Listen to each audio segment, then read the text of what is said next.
नमस्कार. Newsroom strike मध्ये आपल्या सगळ्यांचं स्वागत. मी निखिला. न्यूजरूम स्ट्राईक मध्ये आज आपल्या सोबत असणार आहेत ते शिरूरचे राष्ट्रवादी काँग्रेसचे उमेदवार डॉक्टर अमोल कोल्हे. अमोलजी, खूप खूप स्वागत तुमचं आमच्या या न्यूजरूम स्ट्राईक मध्ये. खूप कडक आणि टोकदार असे प्रश्न असतील आमच्या या सगळ्या सहकाऱ्यांकडनं तुमच्यासाठी. अगदी. माझा पहिला तुम्हाला प्रश्न आहे तो म्हणजे तुम्ही छत्रपती शिवाजी महाराजांची भूमिका करत होतात तेव्हा तुम्ही शिवसेनेमध्ये होतात. तुम्ही आता संभाजीराजेंची भूमिका करता तेव्हा तुम्ही राष्ट्रवादी काँग्रेसमध्ये आहात. तर हा का असा योगायोग आहे का? नाही, याला योगायोग असं नाही म्हणता येणार, पण खरं तर यामध्ये राष्ट्रीय राजकारणाच्या ज्या काही घडामोडी आहेत, जे काही बदल आहेत, त्यानुसार हा खरोखर निर्णय घेतला. एक खूप प्रामाणिक याच्यातली भावना अशी आहे की 2022 साली आपला देश हा सर्वाधिक तरुण लोकसंख्या असणारा देश होणार आहे. आणि त्यानंतर जेव्हा हे जे सरकार आता आपल्याला सत्तेत हवं आहे, या सरकारचं सगळ्यात प्रामुख्यानं धोरण हे पुढच्या 20-25 वर्षांचं धोरणात्मक प्लॅनिंग करून योजनांची अंमलबजावणी करणारं आपल्याला सरकार हवं आहे. कारण मग फक्त भावनिक मुद्द्यांवर दगड उचलायला लावणाऱ्यांपेक्षा दगड रचणारी तरुणाई आपल्याला हवी आहे. आणि या तरुणाईला ही विधायक दिशा, ही विधायक वाट देण्याची क्षमता, कुवत ही आदरणीय पवार साहेबांमध्ये आहे. हे वेगळं सांगण्याची खरोखर गरज नाहीये. आणि म्हणून त्यांचे हात बळकट करण्यासाठी मी राष्ट्रवादी काँग्रेसमधून ही निवडणूक लढवतो. शिवसेनेचे उपनेते तुम्ही होतात, प्रवक्ते देखील होतात, जिल्हा संपर्क प्रमुख होतात, मग शिवसेना का सोडली?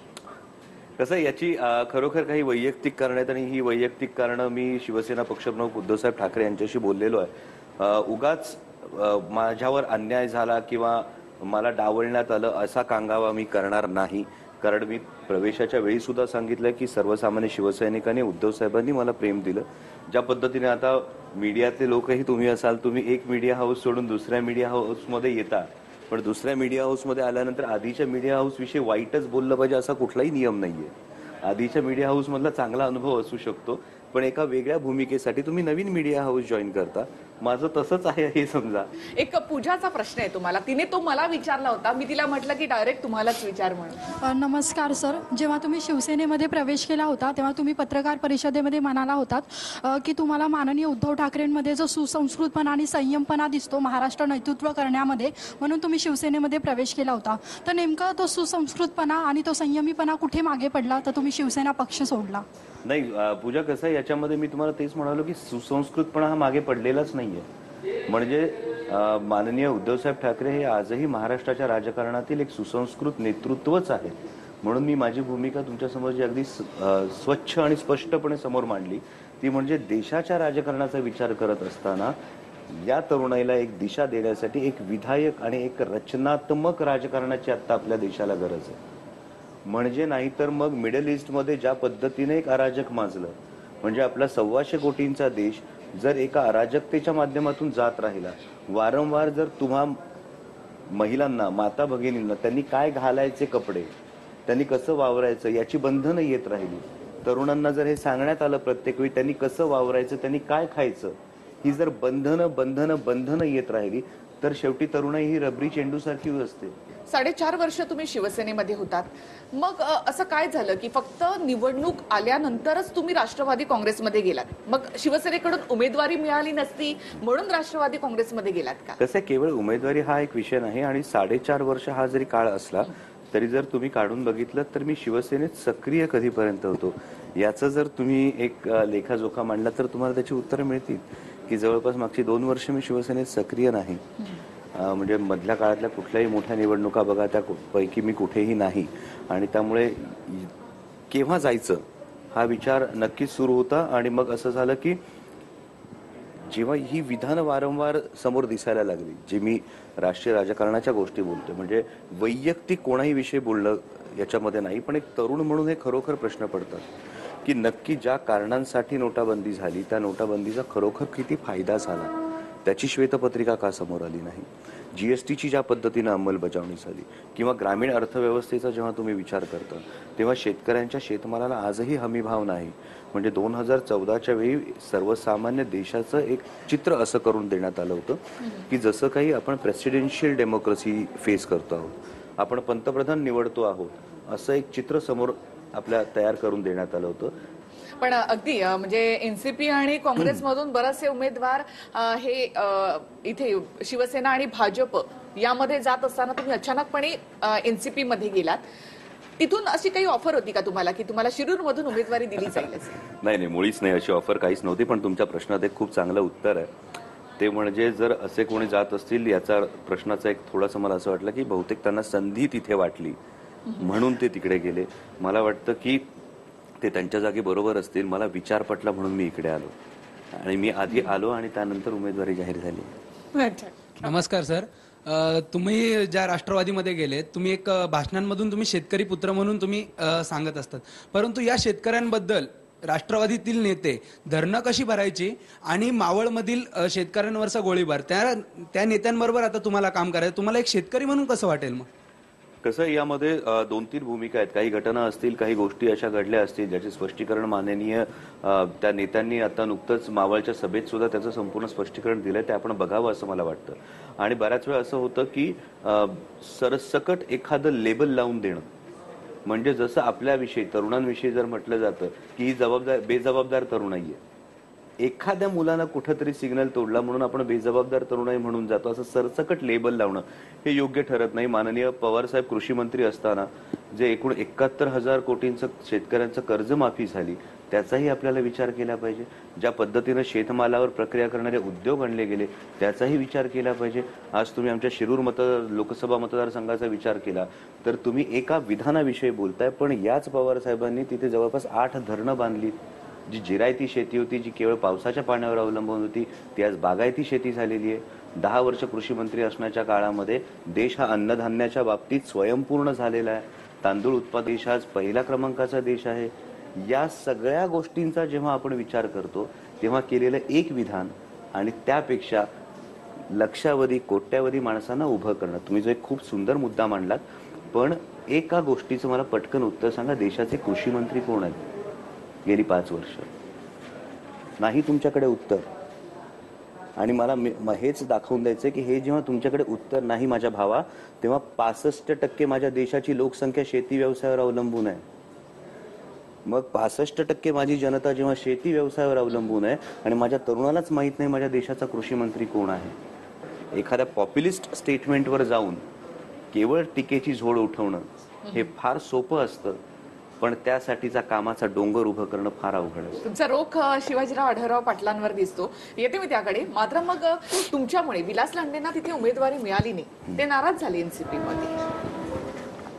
कसं आहे, आपल्या लोकशाहीमध्ये पक्षाची अधिकृत उमेदवारी ही नक्कीच एका माणसाला जाणार आहे, पण जे विलास लांडे जे आहेत ते माझे खूप चांगले मित्र आहेत, माझे मार्गदर्शक आहेत आणि एक अत्यंत चांगला माणूस म्हणून मी त्यांना ओळखतो. कारण त्यांचं राजमाता जिजाऊ शिक्षण संस्थेच्या माध्यमातून त्यांची जी शिक्षणाचं जे फार मोठं काम त्यांच्याकडे आहे, वारकरी संप्रदायाचा माणूस आहे, स्वतः आता ते PhD करतायत आणि माणूस म्हणून विलास लांडे हे माझे अत्यंत जवळचे मित्र आहेत. त्यामुळे ते नाराज होण्यापेक्षा मला वाटतं त्यांची ताकद आता पाठीशी त्यांनी उभी केली आहे.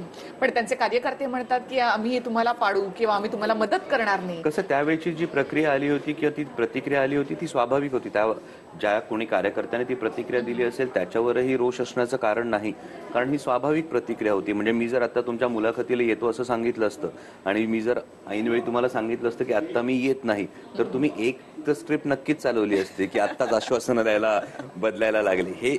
ही महामानवी स्वभाव आहे. तशी एखाद्या पहिली प्रतिक्रिया होती लांडेंची. एक्झॅक्टली तशी एखादी प्रतिक्रिया येऊ शकते आणि त्यानंतर ती प्रतिक्रिया आल्यानंतर स्वतः विलास लांडेंनी प्रत्येक ठिकाणी हे सांगितलं आणि स्वतः विलास लांडे हिरहिरीनं या प्रचारात सहभागी झालेले आहेत. त्यामुळे त्यांचा पाठिंबा वडील आहेत, अनुभवी आहेत आणि खंबीरपणे ते माझ्या पाठीशी उभे आहेत. विलास लांडे असतील, आमचे हवेलीचे पैलवान मंगलदासजी बांदल असतील, हे खंबीरपणे पाठीशी उभे आहेत आणि त्याचा नक्कीच या निवडणुकीमध्ये फायदा होईल. निश्चितच सर, आता मी जो प्रश्न विचारणार आहे त्याचं उत्तर मला एक राजकारणी म्हणून नाही तर मला एक कलाकार म्हणून हवंय. आचारसंहिता लागू झाली त्यानंतर एक मागणी जोर धरू लागली, ती म्हणजे संभाजी मालिका बंद करा. दोन्ही क्षेत्र वेगवेगळी आहेत, राजकारण वेगळं आहे, मनोरंजन वेगळं आहे. मग एक कलाकार म्हणून तुम्हाला वाटत नाही का उगाच मिक्स केलं जात आहे दोन्ही क्षेत्र?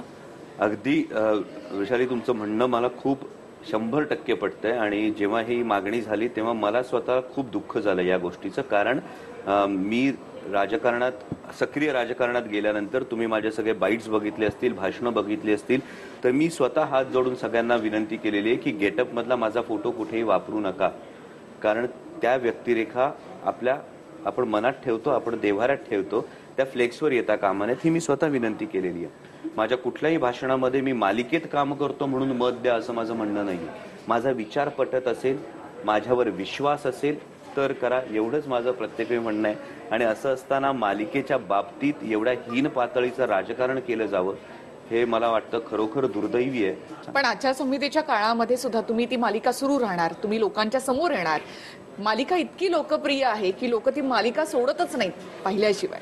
मग अशा वेळेला कोर्टानं जो काही याचिका फेटाळताना जे काही सांगितलं की ही मालिका जर दूरदर्शन किंवा सरकारी वाहिन्यांवर असती तर त्यावर बंदी घालता आली असती, खाजगी वाहिन्यांवर आहे आणि म्हणून त्या मालिकेवर बंदी घालता येत नाही.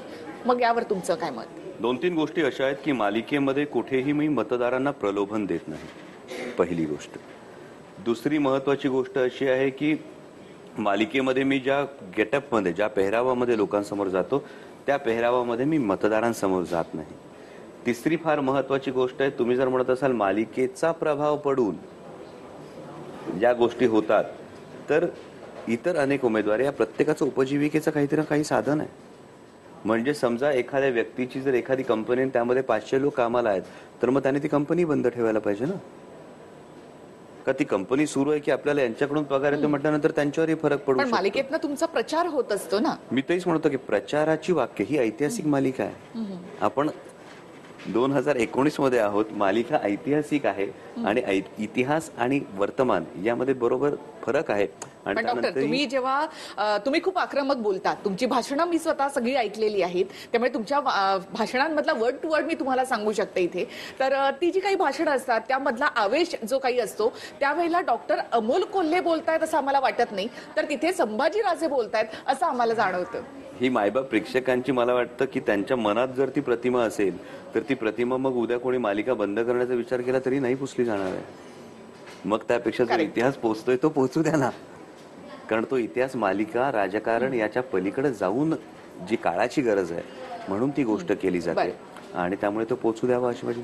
अभिनेता आणि राजकारणी याची तुलना तर होणारच, तुम्ही खासदार व्हाल सुद्धा.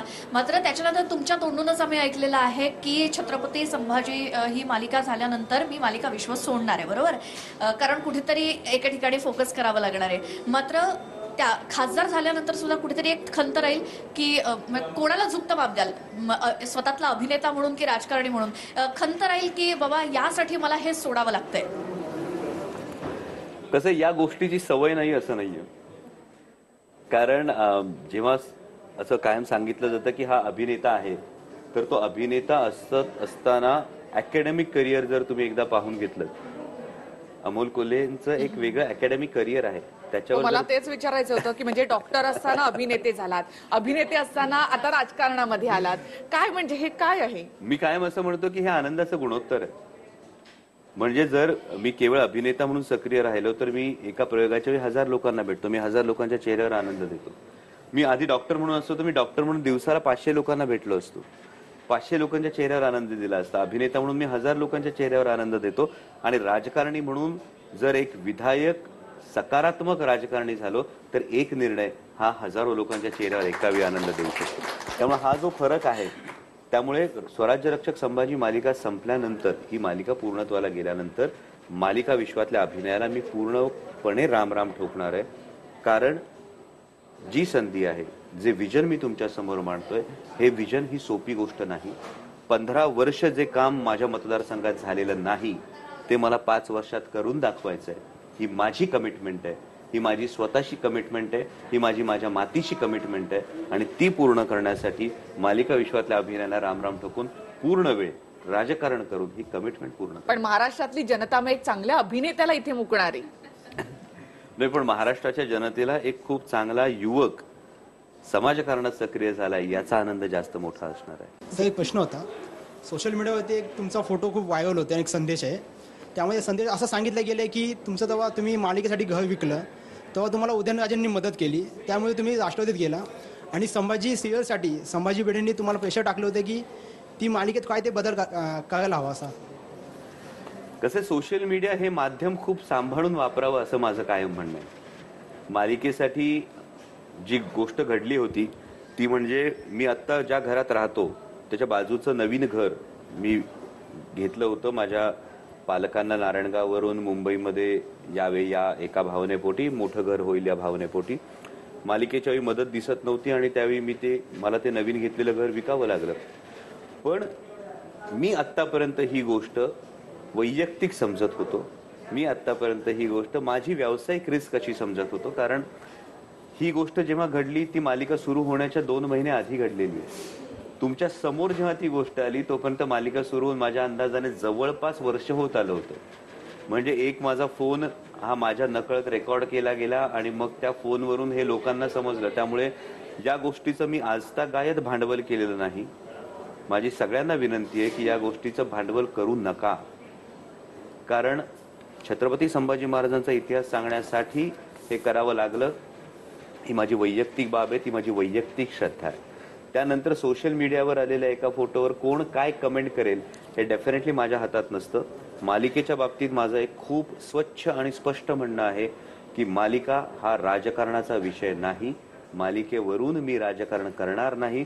त्यामुळे म्हणजे याच माणसाने पाठिंबा दिला, याच माणसाने विरोध केला, हे प्रत्येकाचं आपापलं जे म्हणणं असेल मालिका पूर्ण झाल्यानंतर सगळ्या गोष्टींचे खुलासे मी करेन. सर, यालाच अनुसरून एक प्रश्न आहे का तुम्ही एका मुलाखतीमध्ये सांगितलं होतं का एका खासदारांनी मला ह्या मालिकेला आर्थिक मदत केली नव्हती. ते खासदार नक्की आढळराव पाटील तर नाही, शिवाजी आढळराव पाटील तर नाही? काही गोष्टी, काही प्रश्नांची उत्तरं ही तर्कसंगत विचार केला तर आपोआप मिळतात. पण जसं मी तुम्हाला सांगितलंय त्या पद्धतीनं मी विनाकारण कोणावर दोषारोप मालिकेच्या खांद्यावर बंदूक ठेवून करत नाही. ते करणार नाही. कारण ती माझी संस्कृती नाही. वैयक्तिक बाब, मालिका, व्यावसायिक बाब या गोष्टी वेगळ्या आहेत. राजकारण हे वेगळं आहे. राजकारण हे वैयक्तिक पातळीवर जेव्हा येऊ लागतं तेव्हा मतदार म्हणून तुम्ही हे समजून जावं की ज्या माणसाकडे विधायक विचार नाही, विकासाची दृष्टी नाही, गाजवलेलं कर्तृत्व नाही, जेव्हा या गोष्टी असतात तेव्हाच माणूस हा वैयक्तिक टीकेवर येतो. त्यामुळे माझ्या बाबतीत खूप काही करायचंय. चांगल्या गोष्टी आहेत ना आपल्याला करण्यासारख्या. का कशाला कोणाला तरी वैयक्तिक बाबींवर टार्गेट करत बसायचं? ज्या मुलाखतीचा तुम्ही उल्लेख करता ही मुलाखत एका ओघानं आली होती, हे सत्य आहे. ते सत्यही आहे. पण आज राजकारणाच्या धामधुमीमध्ये त्या गोष्टीचा वापर करून जर मी वार करायचा प्रयत्न केला तर ही माझी संस्कृती नाही. लोकांना लोक सुज्ञ त्यांना जे समजायचं ते समजून जातात. पण त्यासाठी ते करणं ही माझी संस्कृती नाही, ते माझ्या हातून होतं. सर, न्यूजरूम स्ट्राईक मध्ये जे आमचे गेस्ट असतात त्यांच्यासाठी आमचे एक रॅपिड फायर असतं. फक्त एका शब्दात तुम्हाला उत्तर द्यायचंय, हो किंवा नाही अशा ह्याच्यामध्ये. तर मी सुरुवात करते. काय सोपं आहे, डॉक्टर की अभिनय की राजकारण? लोककल्याणाचा खोटा अभिनय न करता लोकांची नस ओळखून केलेलं राजकारण.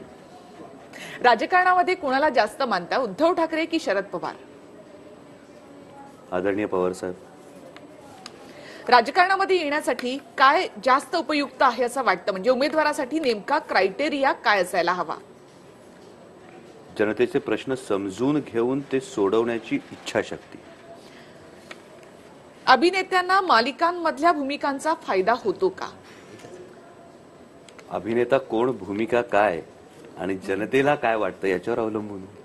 कुठली घटना जर बदलायची झाली तर तुम्ही कुठली घटना बदलाल? छत्रपती संभाजी महाराजांचा दुर्दैवी अंत. कारण त्याने हिंदुस्थानच्या इतिहासाला कलाटणी मिळाली असती असं माझं प्रामाणिक म्हणणं आहे. जी, नक्कीच महाराष्ट्रातल्या लोकांनाही तसं वाटत असणार. जी, जातीपातीच्या राजकारणावरती सर तुम्ही काय सांगाल की आता महाराष्ट्रामध्ये लोकसभा निवडणुका जाहीर झाल्यात परंतु जातीपातीचं राजकारण केलं जातं, याचा अनुभव तुम्हाला देखील आला आहे सर. तुम्ही याच्यावर काय प्रतिक्रिया द्याल? मी पहिल्यांदा आल्या तुम्हाला सगळ्यांना भेटलो. मी तुमच्यापैकी कोणालाच आडनाव नाही विचारलं. कारण ही आपली पिढी आहे ज्या गोष्टीच्या बाबतीत आपलं कॉन्ट्रीब्युशन शून्य आहे.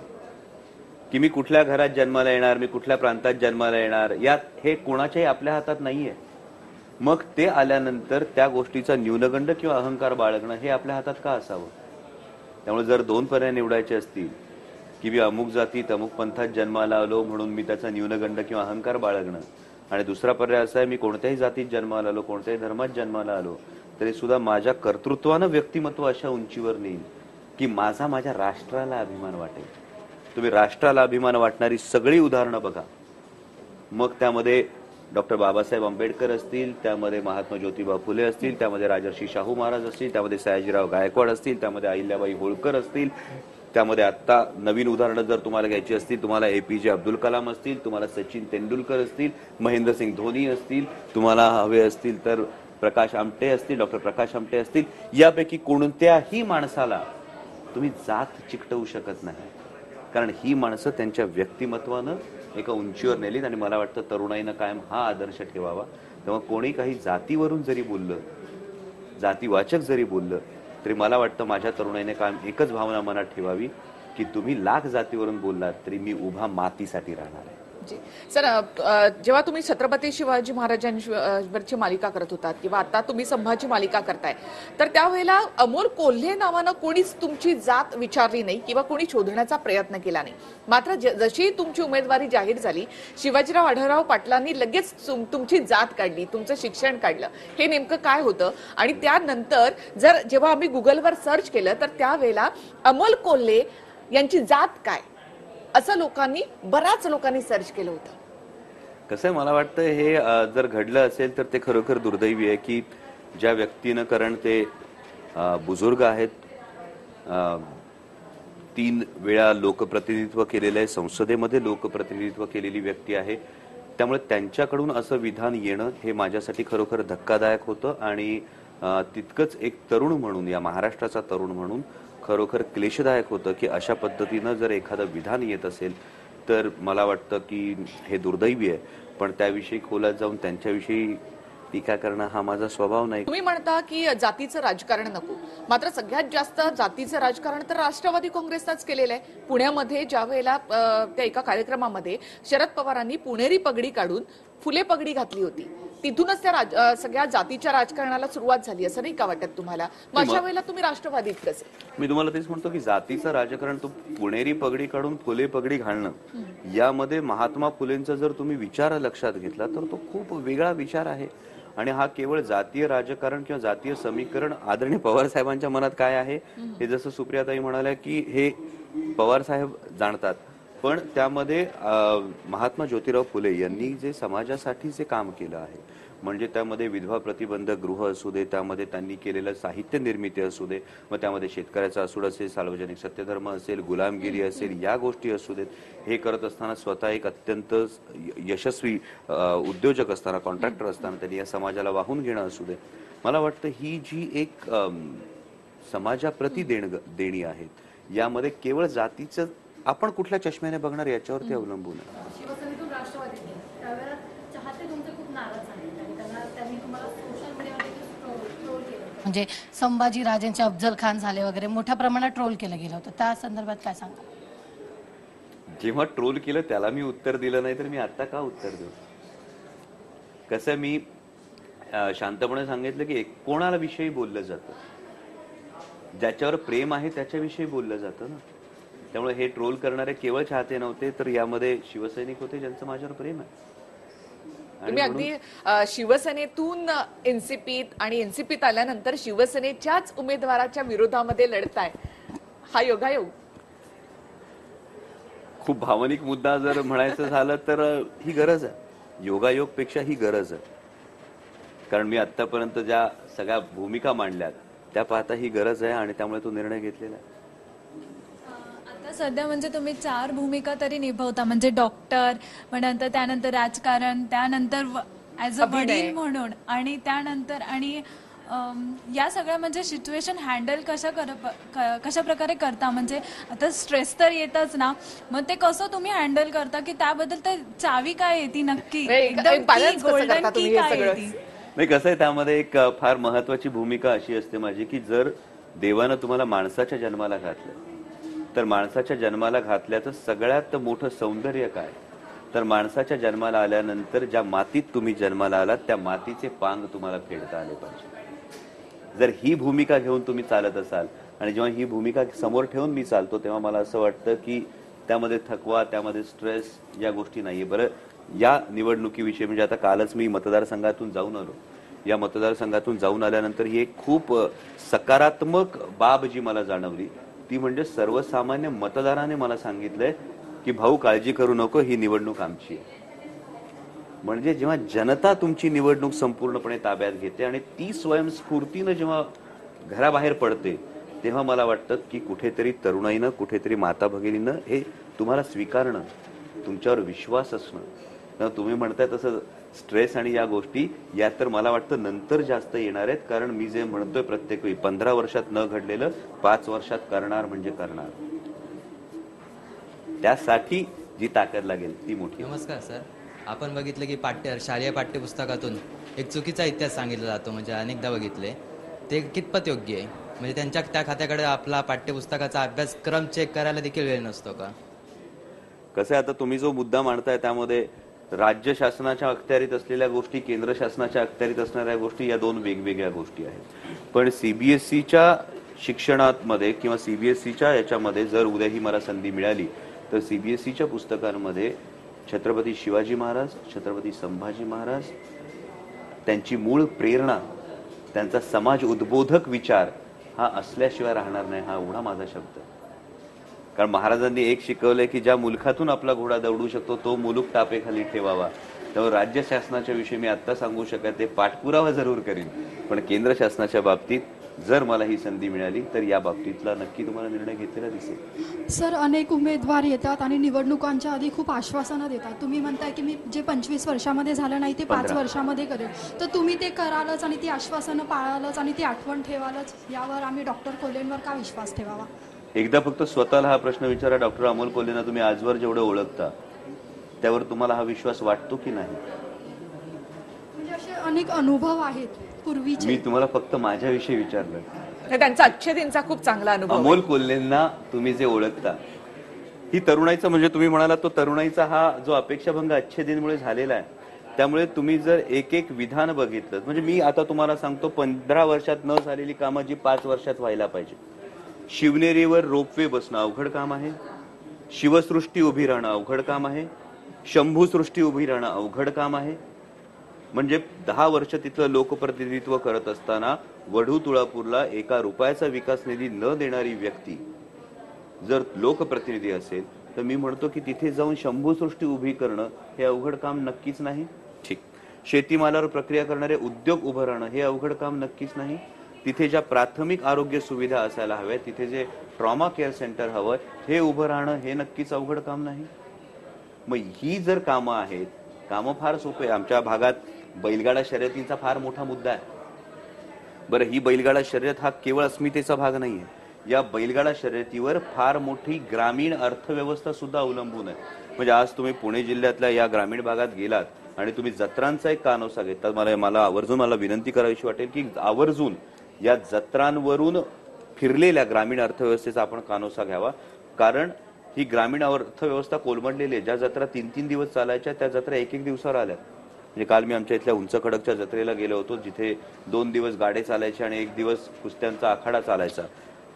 हे कमी झालेलं आहे. त्यामुळे ग्रामीण अर्थव्यवस्था कोलमडलेली आहे. आणि या बैलगाडा या शर्यतीच्या संदर्भात, जल्लीकट्टूच्या संदर्भात जे झालं किंवा पंजाबमधली रेखला शर्यत असेल, या सगळ्या माध्यमातून ही शर्यत सुरू होत असताना ग्रामीण अर्थव्यवस्थेला चालना मिळेल. न्यायालयीन प्रक्रियेबरोबर सर्वसामान्य माणसातून, संपूर्ण राज्यातून एक आवाज उभा राहील, या पद्धतीने प्रयत्न झाले पाहिजे. सर, बानगुडे पाटलांनी असं भाषणात वक्तव्य केलं होतं की आढळराव पाटलांनीच बैलगाडी शर्यतींना प्रोत्साहन दिलं, त्यांनी पुन्हा बैलगाडी शर्यत सुरू करावी यासाठी प्रयत्न केले.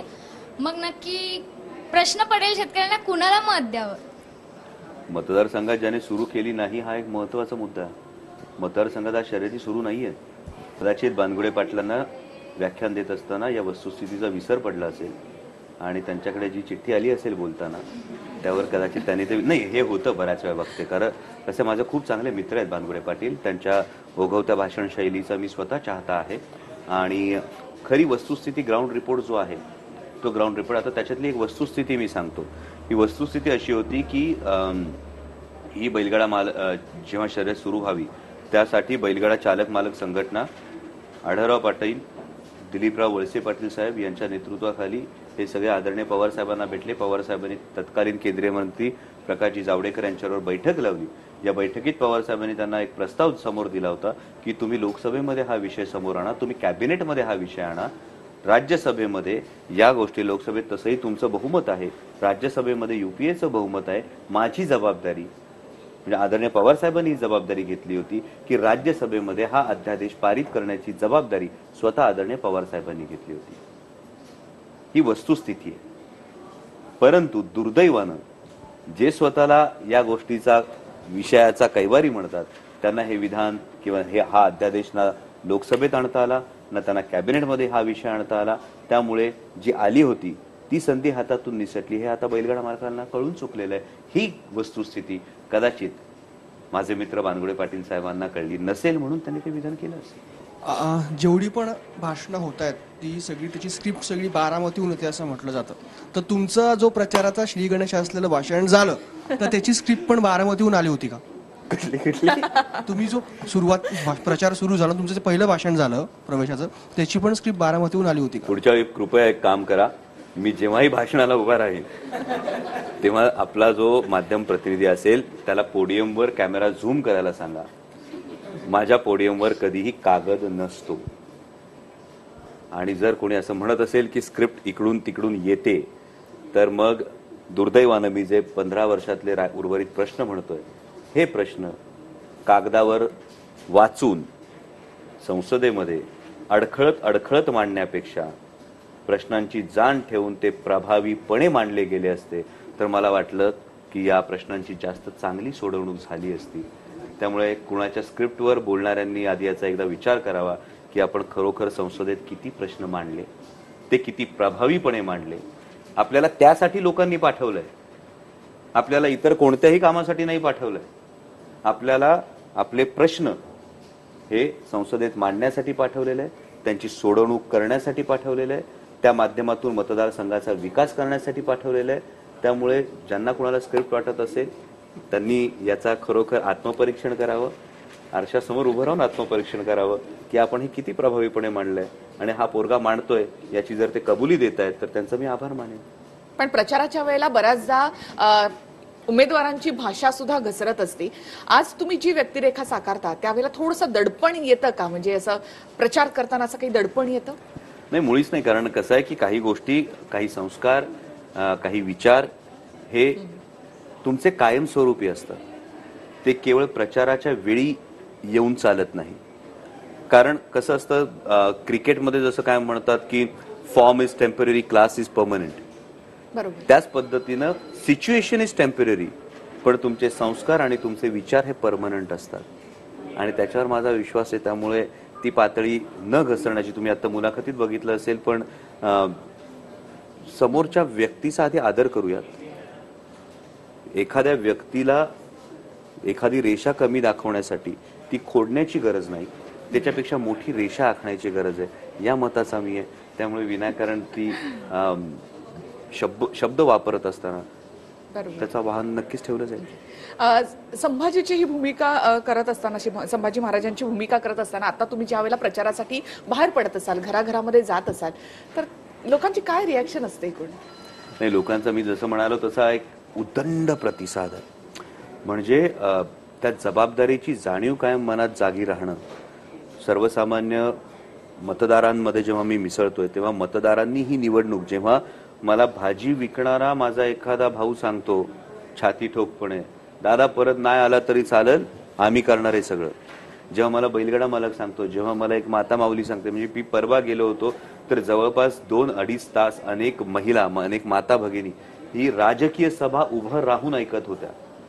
म्हणजे तुम्ही राजकीय रिपोर्टिंग खूप वेळा केलं असेल, राजकीय सभा माता भगिनी उभं राहून ऐकतायत, हे चित्र फार दुर्मिळ आहे.